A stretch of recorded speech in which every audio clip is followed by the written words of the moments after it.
Hey, welcome to another episode of Who Dares Wins podcast. My name is JP Ross. I'm your host, JP. So what's been going on? So recently I've been really thinking about just everything really. Like the NBA playoffs have been going on, the NHL Stanley Cup playoffs have been going on. I finished my semester. Uh But I feel like what I would like to talk about most recently, one of the things that has been on my mind the most has been the passing of Bill Walton. Right? So like Bill Walton, um I really didn't man, I'm sorry to say this guys, but I am late to understanding the greatness of Bill Walton. So, a few years ago, I got to go to the Carson Daly show. Years ago, Carson Daly had a show. And my friend and I were on our way, and we were going to go see this band called Goldfinger. Um, Goldfinger was a really good band. At a certain point, and in that time period when we went to see them, they were not good. But that's neither here nor there. Um, we were on the Carson Daly show that day. The guests were Bill Walton, Seth Green, and Goldfinger. And I remember being in the audience, and back then I was very, very, I would say like aware, but also ignorant. And so, um, we're like in the studio or like this place by Times Square, and and we're just like, you know, like my friends and I, or a few of us actually, we're all just kind of just like goofing around and goofing around, and it was just kind of like we didn't really respect the space. Um, we didn't have a sense of honor. We didn't have a sense of like if I was to go there now, right? Like recently, I went to the Stephen Colbert show a few years ago, and I was just sort of like caught up in the moment, and I was just like, "Oh wow, like this is such a great space. This is an old building. Look at the way, look at how low the ceilings are. Everybody must have been short back then." Um, I don't know. And then when you walk in to the Colbert show, it like literally looks like a it's super Catholic. Like it just looks like you're walking into like a sanctuary or something. Um so anyway, so getting back to the Carson Daly show, basically was like at the Carson, like basically at the show, and so Carson's first guest is Bill Walton. Now Bill Walton I knew was like a sports announcer, you know. I knew he was a sports announcer because like he is like, ah man, he's like famously annoying for saying stuff that seems to have no relevance to the game or or like just any relevance, right? Um so we're like there, my boys and I, we're there and we're just like kind of yelling like put Goldfinger on, put Goldfinger on, right? To a certain extent, like somewhat respectful, because we're not the only people there. It's like a live studio audience, but we're just like put Goldfinger on, put Goldfinger on. And Bill Walton is sharing about his life and his stories, and I don't really remember everything that he shared, but he was talking about Grateful Dead shows, he was talking about weed, he was talking about basketball, he was talking about his son Luke Walton, who would eventually become the Lakers coach a few years later. Um and so, like, I'm just pretty ignorant. Like, I'm just kind of like, yo, shut up. Like, shut the F up. You know what I mean? Like, we don't want to hear you talk. You're just talking and talking and talking for what? Then Seth Green goes on, and Seth Green is pretty great, but we're also just like, whatever, F you. Like, we want to see Goldfinger. And then last week happens. Or like this week, honestly, like earlier this week. And I started doing deep dives into Bill Walton's life. You guys, Bill Walton was one of the greatest players of all time. He was he's probably the second greatest college basketball player of all time. Up there with like Kareem Abdul-Jabbar, who was known at that time as Lou Alcindor. Both went to UCLA. So like after Lou Alcindor, Bill Walton came. Um I also got to watch this 30 for 30 called The Luckiest Guy in the World. And I thought that it's just going to talk about basketball or whatever. And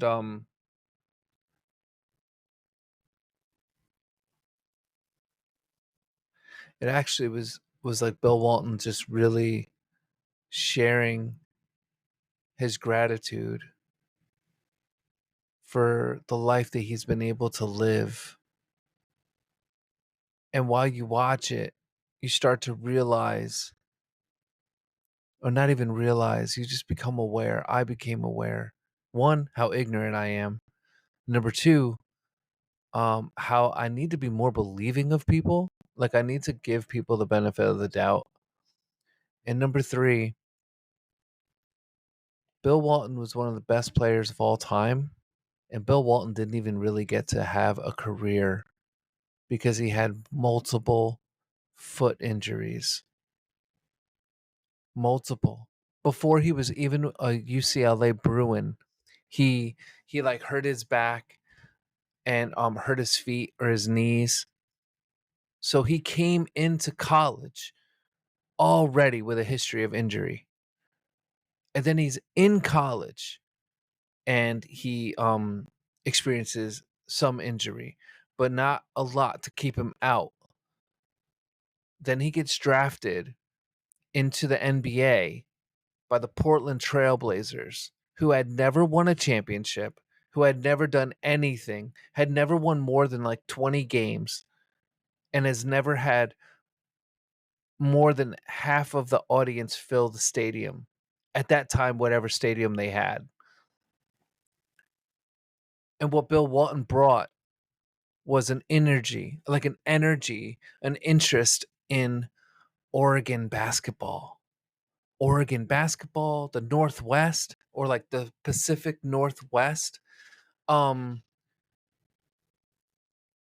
and on top of it, right, while he was a UCLA Bruin, he also was an activist. So he was like anti the Vietnam War. He was a vegetarian. So he was very much about consciousness and like understanding our relationship with animals. And he's like unheard of, honestly. Like this dude, he also was extremely skinny.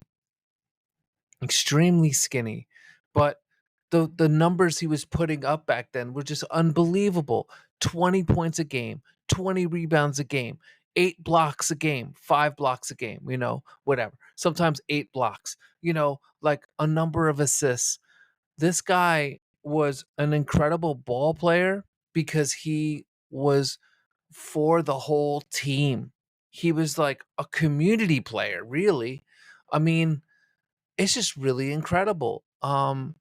His story is unbelievable. And then so after he gets drafted by the Portland Trailblazers, I think they win the championship that same year. So like within his first year, the Trailblazers win the championship. Or they lose and then they win the next year. But like within the first couple years, Bill Walton brings a championship to the Portland Trailblazers. Um they had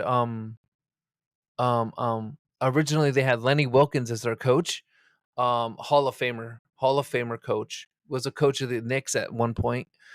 Years later, all-time winningest coach, I think, in NBA history. Might have been surpassed by Don Nelson or another coach, but at one point, if not still, the all-time winningest coach in NBA history, Lenny Wilkens, um, was the coach of the Trailblazers.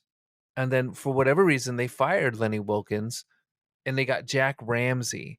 And Jack Ramsey had this like sort of run and gun type of styling to his offense. And it was perfect for Bill Walton. And then another addition that they had was Maurice Lucas. I believe his name was Maurice Lucas, I think. Um or yeah, I think so. And so like what's really wild is that Bill Walton names his son Luke after Maurice. And so Maurice is kind of like known as the enforcer. He's like the defensive guy. He also can, put points on the board. Um so the Trailblazers win the championship. They beat the 76ers and they win their first championship. They like put the 76ers on blast. And at that point, the 76ers had Julius Irving, Daryl Dawkins, um, um, Doug Collins, who would later on coach Michael Jordan with the Chicago Bulls. Um, who also was an announcer at one point. Dr. J, of course, was an announcer as well. So it was just like incredible, incredible. And then guess what happens? Guess what happens? As he's ascending, right? Taking the basketball world by storm, right? Rookie of the year. Um, he hurts his feet. He hurts his feet. As he hurts his feet, he's out of basketball for a year. Only plays a few games. Next season, hurt again. Next season, hurt again. And he keeps being misdiagnosed because at that point in our uh you know ortho expertise. I'm trying to think of the word because I just had shoulder surgery, and I'm so an orthopedic. Orthopedic? Yeah, a pediatrician is for kids. Orthopedics is for bones, right? Sports medicine, right? So like they keep misdiagnosing Bill Walton, and they don't know why he has these foot injuries, and they keep telling him that he's okay. They keep approving him to play. And so what happens is he goes out and plays and re-injures himself again. At one point in this documentary, they say that he had 4 surgeries in 1 year. 4 surgeries in 1 year. Like, can you imagine that? Nowadays, people don't even play if they have like a stub toe. But back then, Bill Walton with like a broken foot, and all these different things, a broken back. I mean, he broke his back at one point. Um, he still would go in. He loved the game. He loved basketball. And I think like what's so cool and is so ignorant of me is that in the past I would have heard like, "Oh, I love basketball." I loved basketball. I played basketball, you know? And and and you know what though? I'm not Bill Walton. Bill Walton is freaking great. He was like one of the best. I mean, this dude blocking shots, getting rebounds, scoring points, passing the ball. Has a total team mindset. You know, um, it's just unbelievable. Honestly, unbelievable. We have not seen another player like Bill Walton since. I really feel like Bill Walton, in any generation, he would have been a force. He would have been a force. And then get this. So while he's experiencing all these injuries, he realizes he's being misdiagnosed by these doctors. He becomes distrustful of the Portland Trailblazers medical staff. He asks for a trade. He asks to be released and he gets traded to the San Diego Clippers, who would become the Los Angeles Clippers. who would then become owned by Donald Sterling, a young Donald Sterling. And even back then, according to this documentary, Donald Sterling was a scumbag. Like, it's crazy when you watch this documentary. It's like, one, it's interesting because of Bill Walton, but it's also like, whoa, Donald Sterling was always a scumbag, and the NBA is interesting, right? So he's on the Clippers. He's realizing that like he's not going to get anywhere with Donald Sterling. He's still getting injured. He like hardly has the time to play. He's like he's so excited to play, and then at the same time the media, like people like journalists and sports reporters, are accusing him of being paid all this money. He was getting paid like $1 million or $3 million, you know, and so it was unknown back then. Like Magic Johnson was getting 1 million, I think. Like very very few players were getting that kind of money. And Bill Walton, what they didn't know is because back then we didn't have what we have now, which is like access to all this information. Excuse me, but he literally like loved the game. He loved the game. He loved the game. He loved people. He loved diversity. He stood for social justice and civil rights. And he was anti-war. Regardless of how you feel about war and whatnot, this is a good human being. Incredible human being. And so after he's with the Clippers, I believe he's forced to retire because he finds out that he has what is called a stress fracture in his foot. And a stress fracture, if I'm correct, I'm not doing research, you know what I mean? Like as Pat McAfee says, like we're not journalists, you know what I mean? But sometimes we do journalism. Um, um, so I'm not looking this up. I'm just speaking off the head and like what I remember from the documentary, what I remember from like doing my research on my own, as I was like sort of caught up in the loss of Bill Walton and still sad about it. Um,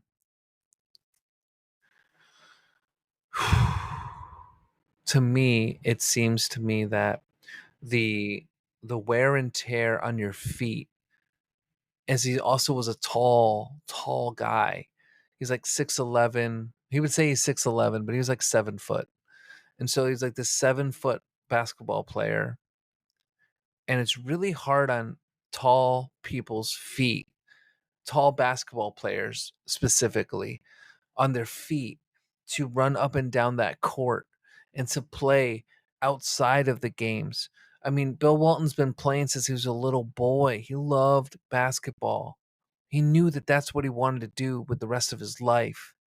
He didn't know that he was going to become like this like one of the best players of all time, but he just loved the sport. And he would play it as a little kid and all this stuff. And so what ends up happening is like, I think his feet just couldn't handle it. And because of being misdiagnosed and having bad footwear, because back then they didn't have good sneakers, it just wore and tore on him. And basically like broke his foot. And so he needed to have surgery. He had multiple surgeries. So he eventually like fused his feet or something. They fused his spine because he had a back injury. So he's like basically out of the game. But at least he knows that he has a stress fracture. So he dedicates the next 9 years to getting better, to getting better, to getting better, and to trying to figure out, can I play ball? Can I still play basketball? We're talking about one of the greatest players of all time, having a very limited career. He's in the NBA Hall of Fame. He's got, he's crazy, two championships, like 3 championships with the UCLA Bruins, high school championship. Um, yeah. So pretty crazy. Rookie of the year, all-star. Um, and so MVP of the league, even though he got injured and he was out, the players voted for him to be MVP. So I mean, yeah, man. Like this guy was freaking great. And here I am at a Carson Daly show saying what I'm saying. And I'm just thinking to myself, like, God, I am such an a-hole. I am so sorry, God. I am so sorry, Bill Walton. I'm so sorry to his kids and his family. I'm sorry to I'm just sorry because like, man, ignorance is bliss until you find out some information and then you're like, "Oh, it's not so great. It's not okay. It's not okay. It's not okay." I feel so bad. And as I record this, I feel bad.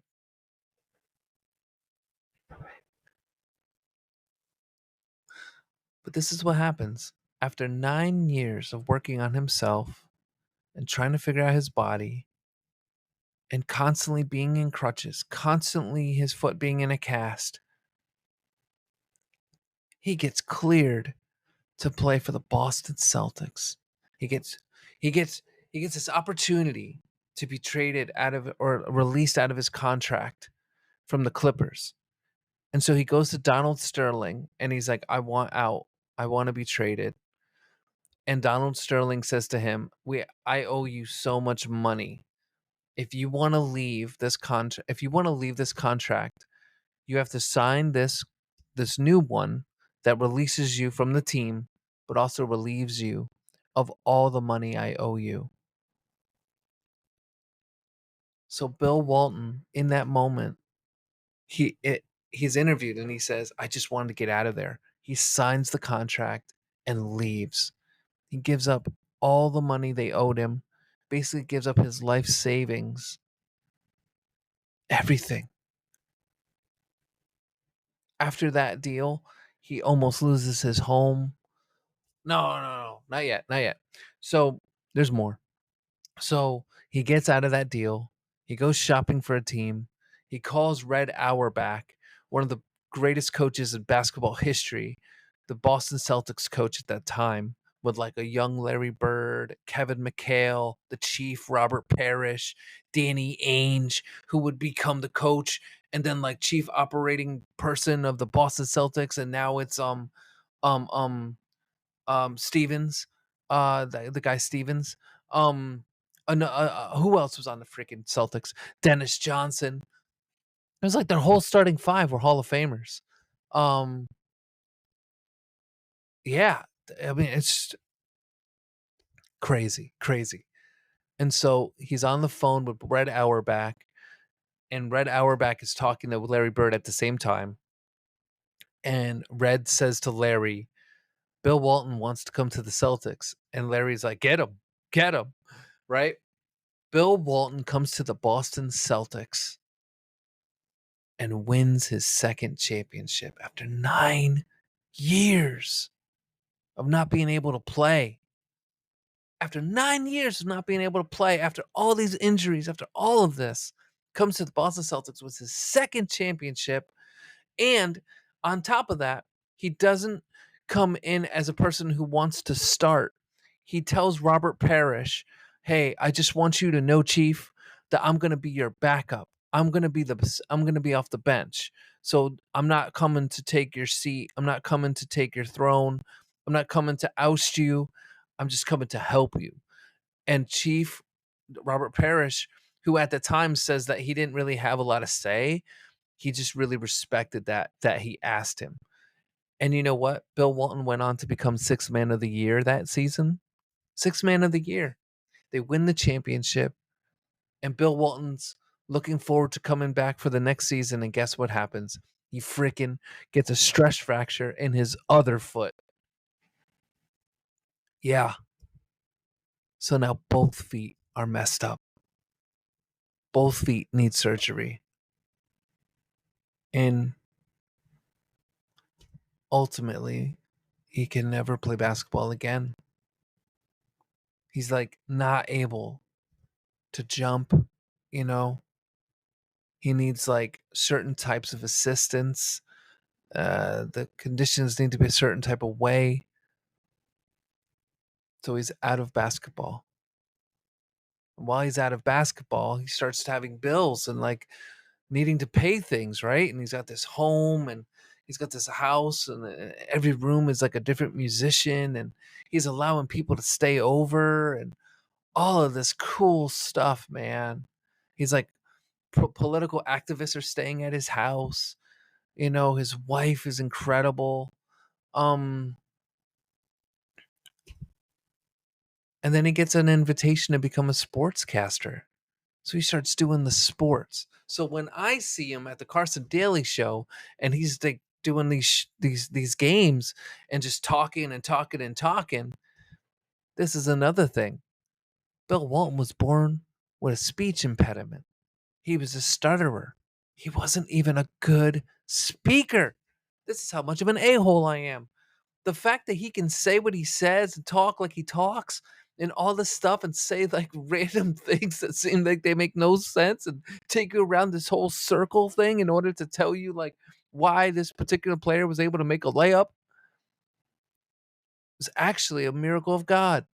It's actually a miracle of God because the guy couldn't even talk, and he learned how to talk, and he was trained, and he had people come around him and show him how to talk, how to control your mouth, how to strengthen that skill of public speaking. Honestly, I think that's why Bill would always say he's the luckiest guy in the world, because all of the challenges that he had, but then all of the blessing and opportunity. I mean, this guy's been to like 1,000 Grateful Dead shows. He's friends with the Grateful Dead. It was incredible. He was friends with the Grateful Dead. God bless him.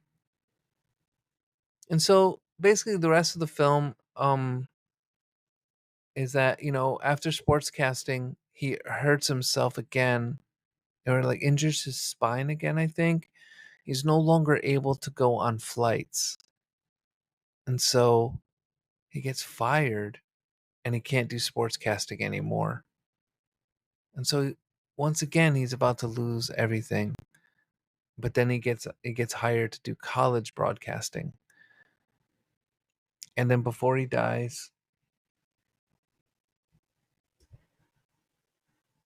he gets cancer. And that's how he died. He died after a fight with cancer. All of those things that happened to him, all those bruises, all those injuries, all those misdiagnoses, all of that, limited amount of time in the NBA. One of the greatest players of all time. One of the greatest players of all time.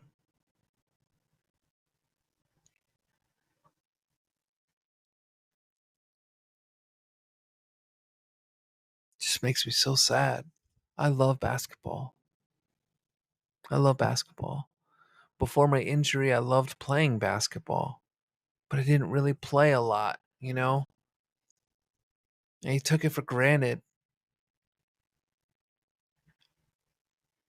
And as I'm recovering from my surgery from my shoulder, I'm really looking forward to playing again. I'm looking forward to playing hockey. I'm looking forward to doing things I didn't do.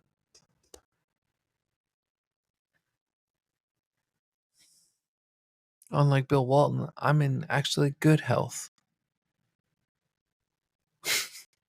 As 50 Cent would say, I've been hit with a few shells and I walk with a limp, but at least I'm walking. Um, so I wanted to share that with you guys.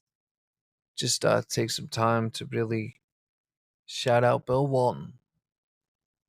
one of the greatest players and people of all time, and I'm so sorry. I'm so sorry that I acted how I acted in my heart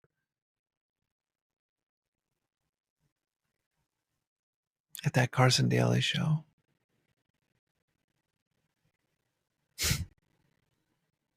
I mean, laugh at it and stuff. I texted my friend the other day and I was just like, oh my God, Bill Walton died. Remember him? He was the guy that was at the Carson Daly show. And we were like, shut the F up. And he's like, wow, wow. And I was like, yeah, I feel so bad, dude.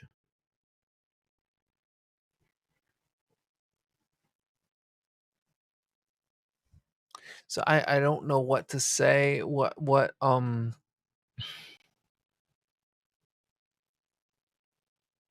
treasure.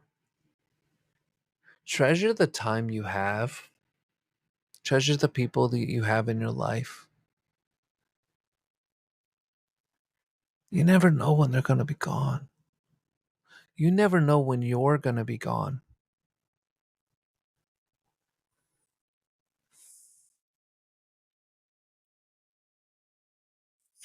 Just a few years ago when I got hit by this car, wow, I could have died.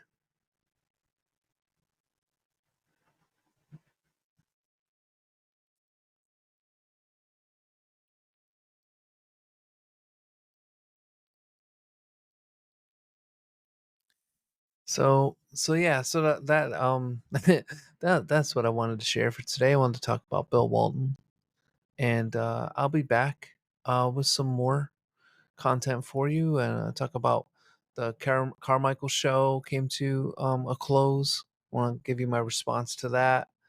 Talk to you about the finals and the hockey playoffs, and just overall encouragement and testimony of how I'm doing post surgery. And but that was the main thing. The main thing, like those will be other videos or podcasts. But uh, it makes me sad.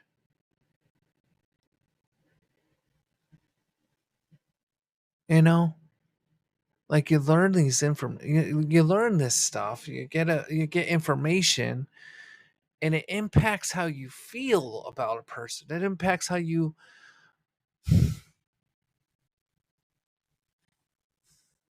It's kind of like makes you feel regret, like regret of your actions. I don't want to have regret. I want to grow and become a better person.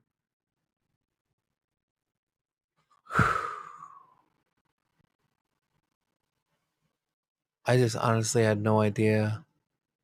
I had no idea that he was so great. If I would have saw him today, if I would have been on that Carson Daly show now and seen him then, man, I would have listened. I would have really paid attention because him being able to talk like that and say nonsense was a miracle because the dude couldn't even talk. I mean, he had a stutter and stuff. Um, and I just yeah,